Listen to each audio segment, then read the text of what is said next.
Hmm. Dog, giraffe, monkey, cat. What are you talking about, Andrew? I don't know, man. I had this really strange dream last night. Trust me, I'm not taking anything. I'm not on anything. Okay, I thought you were hunting something in Illinois. No, I didn't discover something new last night or something. I think there's some kind of animal, no, that exists that's kind of like a cross between three animals, or looks like three animals. A Pokemon. Kind A Pokemon. kind of. Kind of? Yeah. What Like what three between a animals? raccoon and a cat or something like that. They are really cute. And a monkey too? And a monkey too. And a Mm, rat, too? Could be. Where do you find this rare Pokemon? We can find them in Tepoztlan. Huh? Okay. I think it's gonna be kind of exciting to discover what this animal really is, no? Yeah, they are really funny. Mhm. You are going to love them when I you hope see them. I hope you have a picture of one. Let me see. I think I have one. Okay. I think it's better that we jump into today's episode, no? Let's go. Let's do it. Bringing you Under the Sombrero from the eyes of an American and a Mexican sharing a fresh perspective of Mexico. Welcome back, Zemi. Hello. Back from the grave. Yes. We missed you here at Under the Sombrero, but it's good to have you back. Yeah, I'm finally back. I've been working so hard, and I didn't have the opportunity to be with you and new people in this podcast. No, it's a pleasure to have you back. And before we jump into today's episode, I just want to mention that it's kind of like a sponsor, not a direct sponsor, but we partnered up with italki. It's a language learning platform. And if anybody'd like, when they sign up, they're going to get 10 free credits, which is equivalent to 10 US dollars or whatever currency you have. Maybe some of our listeners have pesos. So something around 200 pesos, 200 pesos, it would be equivalent to this to learn any language you want. It's not just English. If you want to learn another language, you can put this credit towards another language. So Yeah, I think it's a good opportunity so I can learn Japanese. one day you'll be a polyglot. I always knew it. But I think we have a guest today that we heard earlier. Hi everyone. Hi, Say hi to your Fernando. mom. Okay, let me introduce. I'm Fernando. I'm Mexican. I'm from a city called Cuernavaca And what state is that in?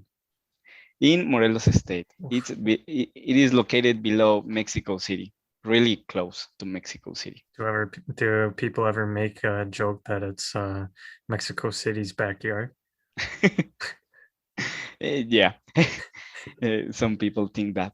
I think Zemi's had some experiences knowing in the state. Yeah, I've been sometimes in Morelos, that state, particularly in Cuernavaca and Tepoztlan, and now I can recall the name of a little town that is really close to Cuernavaca, but I went there with some friends one weekend to have fun. Still not so much a cultural experience. No, not in that way.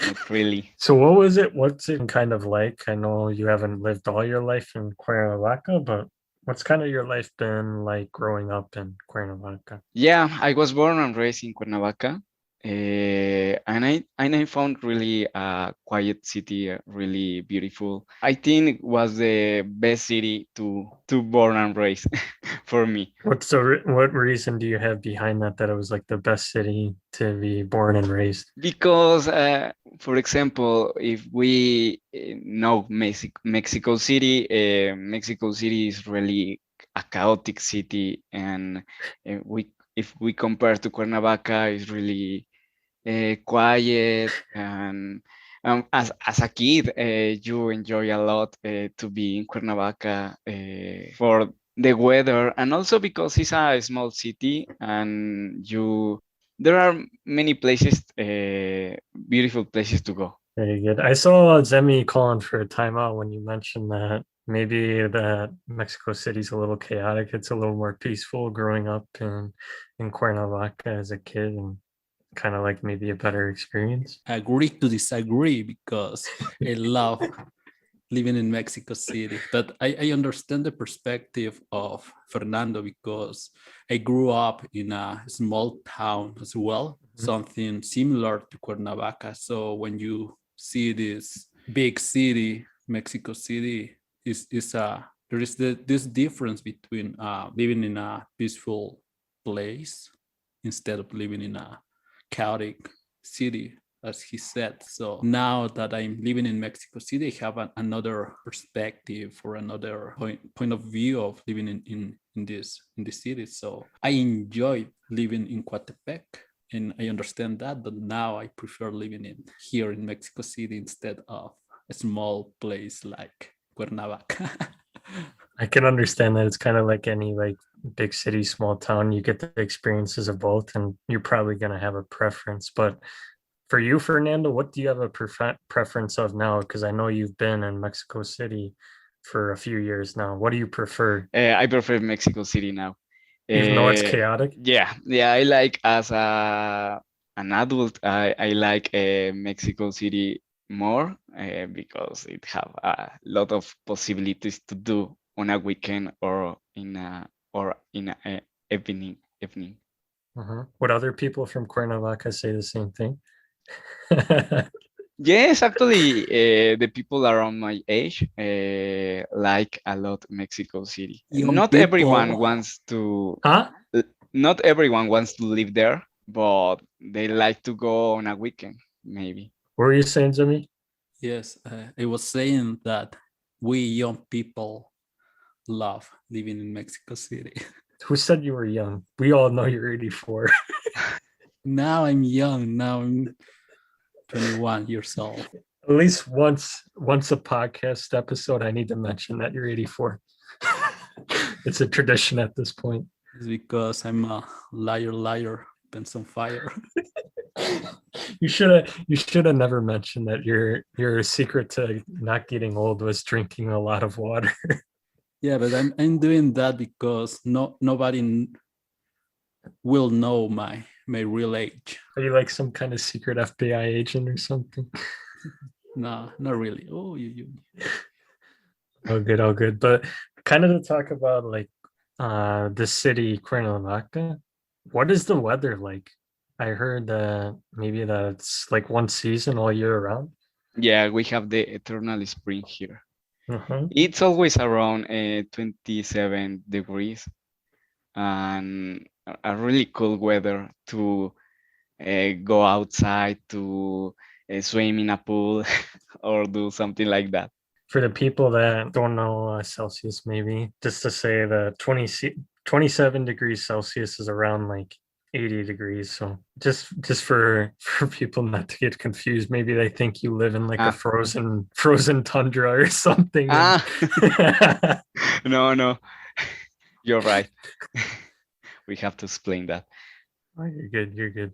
What other things does Cuernavaca have to offer that you've seen so far in your time that you've lived there? It's a really beautiful city.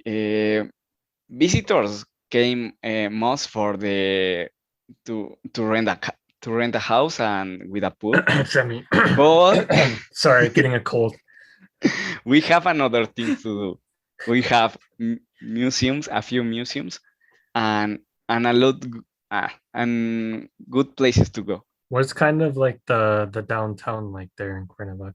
I found it really beautiful. I think because it's really small. You can go everywhere just walking, and is obviously a really cool place to walk. I like, for example, to walk with a friend and to just talk walking around there. Go to a cafe, go to a cafe, or to eat something in a restaurant at the downtown. I think those are good things to do, just to kind of like free yourself up after like maybe a long day at work or something, to get away from everything that Yeah, that for was example, stressing you out. Uh-huh. For the people that lives in Mexico City, it's a good option to go to Cuernavaca For a weekend getaway or something. for a weekend. And they have to visit also the museums because we have a few ones, but they are really good. Yeah. Yeah. Well, sometimes it's because, or maybe some people that live in Mexico City, they or we don't go to some museums in Cuernavaca because we want just to use our time doing some other activities. So that's why I think we don't do that. But I agree, we should do it. You should do it. Yes. For example, Maybe. you should go to the Jardín Borda. That is an interesting place. It's a garden and a museum also in the downtown of Cuernavaca. Mhm.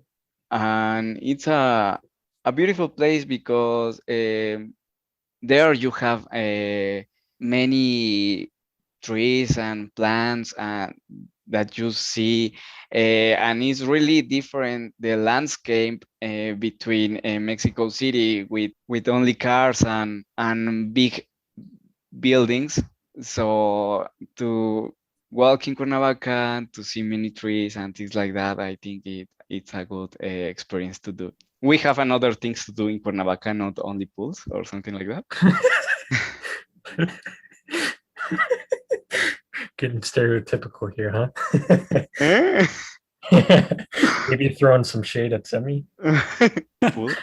That's okay. I think you were talking about this garden. And it's a really good place to go to learn about the history of Morelos and also to have a great time with all the trees and all the green landscape that you have there. And Is there like how many times have you been there? Like, what is the experience like? What do you usually do there?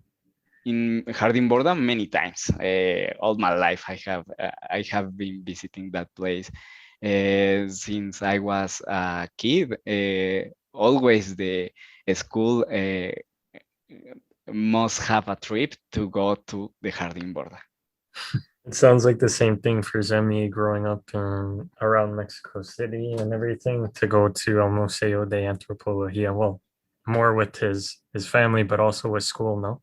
Yeah, the same thing. Uh-huh. The same thing. And it's an important historic place because it was the house of Maximiliano Maximiliano. It was the house of Maximiliano de Habsburgo, that he was the first and the only one emperor in Mexico. Do you know how long ago this was? Did you know, Semei? No, I don't know. Well, maybe. Well, it was 150 years ago. But how much long time? How was the question, Andrew? Like, how long ago was this guy like an emperor? Maybe I can look this up real quick. It's, 1840 something. uh-huh. Like 4 years or something like that. 180 Let me years see. ago. Let me see. You said 1840? 1840 something. Like around 180. He died in 1868. Okay. And he was 68. He died when he was shot at? From he died when he was 35. he was emperor of Mexico only 3 years. Okay.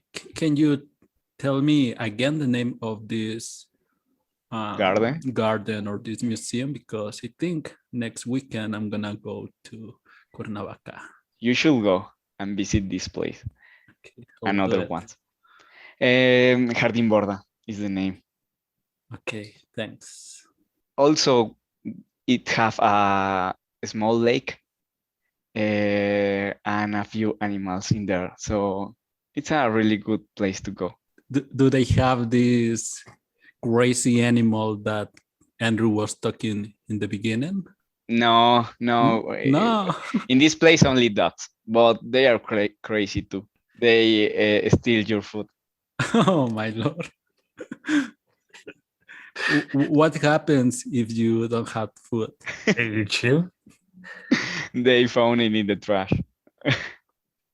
No, it's not common, but the people give food to them, like in other public places with animals. When you've gone to Harding Borda, what do you usually do? Like, No, it's more like a museum. is it outdoor or indoor? Kind of a mix of both, or all Both, outdoor? both, because Oh, okay. the museum is out indoor, and then you go outside and you can walk and you see a few things that the people sell, that like artesanías and stuff like that.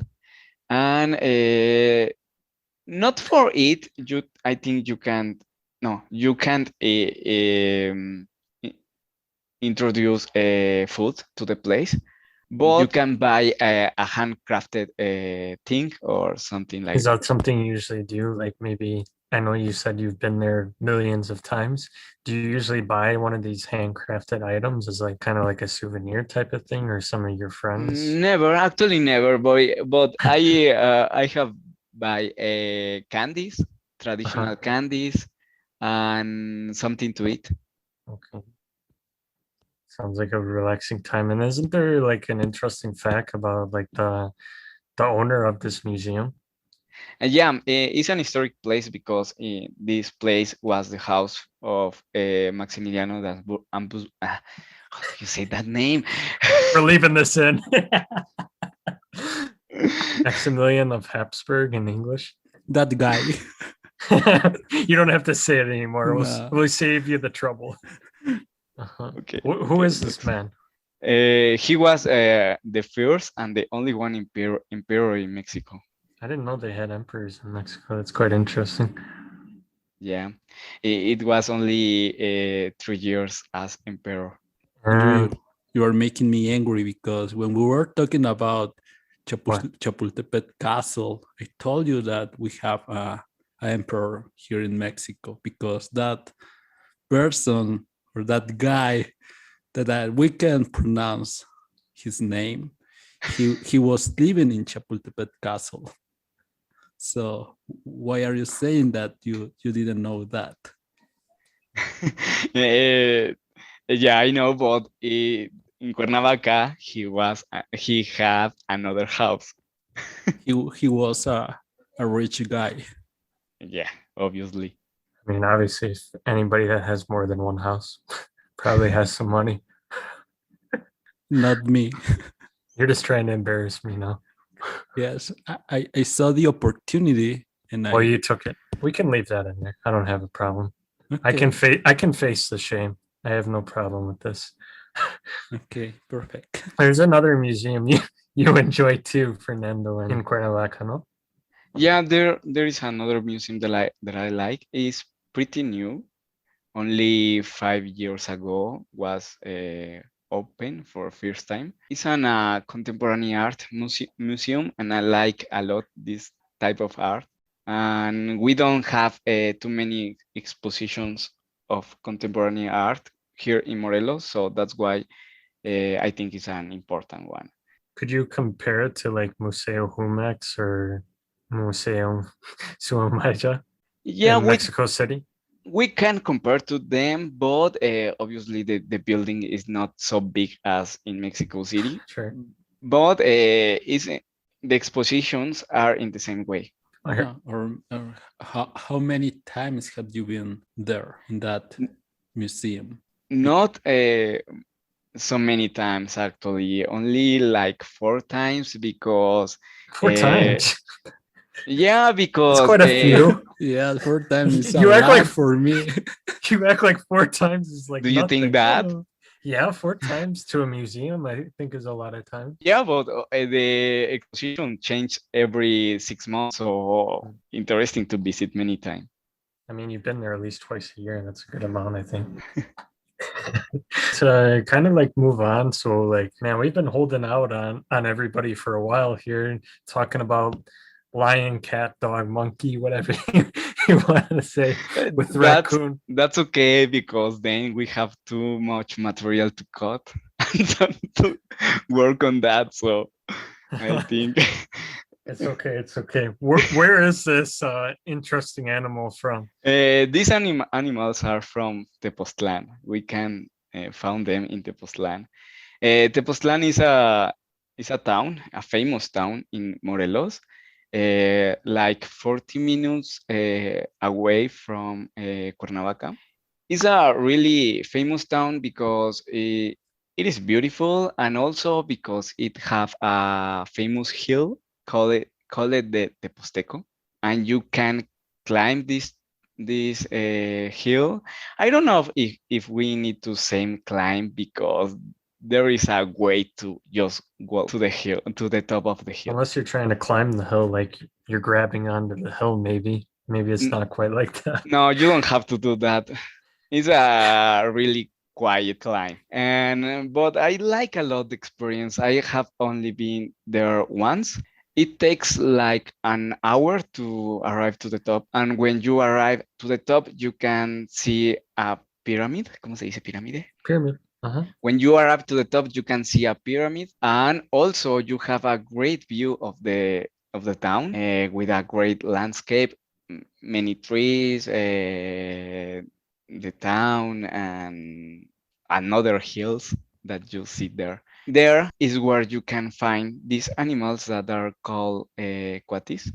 They are really cute. I like a lot, and they are really funny because they steal the food in the place. They steal the food from the visitors, and you can look them around. You can see them playing between them. In this place is where you can find them. Actually, I don't remember another place in Mexico where you can find an animal like this. From what we saw too, like these quatis, they're only like known to like the south of the United States, like Arizona and Texas, like you were telling us, and part of Latin America, and then in Mexico as well. So I haven't even heard of this animal or anything. Like we were joking around that maybe it looks like King Julian from Madagascar, but back to the matter at hand. Teposteco, it sounds like quite the amazing experience to have, to kind of climb up and see like this view of like the entire city and the landscape with all the nature and everything, and kind of just to like take that in, I think is something fun to do, probably with friends or just by yourself, to appreciate the nature and the history around that place. Yeah, it's a really good experience. Demi, have you been there? No, and I feel Ah, jealous of Fernando because I've been in Tepoztlan sometimes, but I didn't climb up this hill. So because some friends of mine, they told me about the view or the overlook that you have from the top of the hill, but I've never been there. So to be honest, I feel jealous, and also I've never seen this animal, quatis. So what did you do in Tepoztlan? Only drink? No. I enjoy walking in Tepoztlan because you can be there having drinks, and also food in that place is really great. I think is something particular in that place, because sometimes here in Mexico City, even if we have a good cuisine, when we go to small places like this magic town, because we have this category of places in Mexico that are called magic towns because their architecture or they are historical places, or they have something particular why they're famous. So we can enjoy cuisine in those places because flavors are different. They're so tasty. And so I remember that I went there to enjoy the moment, not just drinking and something like that. I want to say that I'm not that type of guy. That's good. You're trying Yeah. to clear. You can do a lot of things in Tepoztlan. It's a great experience to go with friends or alone, as you say.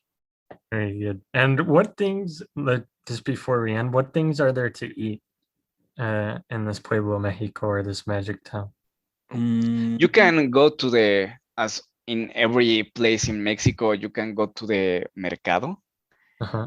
to the market of the town, and to eat something there. But to a specific thing, I don't know. The last time that I have been there, I eat quesadillas. So it's not a different thing. I understand. I think for many people from outside of Mexico, it would be a different experience because the quesadillas are definitely not the same here. We're not always using like Oaxaca cheese or things like this, and it definitely changes the flavor. You're right. In every place of Mexico, the flavor changes. Mhm. It doesn't matter if we are talking about the same dish. Yeah, and Just- also I want to add that it's not from this place, but there's another place called Chicapixtla, and it's You're right. in Morelos, and so they have this particular kind of steak that is really famous. It's really tasty, but because it's I can say that it's close to this place, so you can have this kind of, in Spanish we call this kind of steak cecina, and so it's really famous. Yeah, it's a famous one of Yecapixtla, and also you can find it in other places like in Mexico City. You can find this is kind of a stick. You can buy it there. I think I don't know. I think those are all like interesting facts to kind of bring in. Could kind of like give us like kind of like what our experience would be like in Teposteco and Tepoztlan. Well, mejor dicho, or better said, in Tepoztlan, to kind of know what it would be like for somebody that hasn't visited this place, and to kind of give them some motivation to have an experience there. To give a motivation, I think we gave them the motivation, no? yes, I think we did. I think you're Yeah. thinking about this a little too hard, unless there's something you're hiding from us, no? Maybe. I can say that if you like pulque, that maybe we can talk about this in a new episode, but you can find a good place where they sell pulque in the Postland. So maybe that's a good reason to go to this magic town. Are you No guys sabía. fans of pulque or no? I have never drink pulque. No way. I know I'm not Mexican. I know. Where are you from? Nah, No, it's I- okay. It's okay. I don't know too many Mexicans that have drink pulque. Many of my friends have never drink that. It's okay, I understand that, because I don't really like pulque from Mexico City. There are some other places outside the city, but it's really, really good. And so I know, or I have some friends that they're not Mexican, but they have this idea of pulque or this beverage they want to try. And once they tried it, they say, oh, it's really great.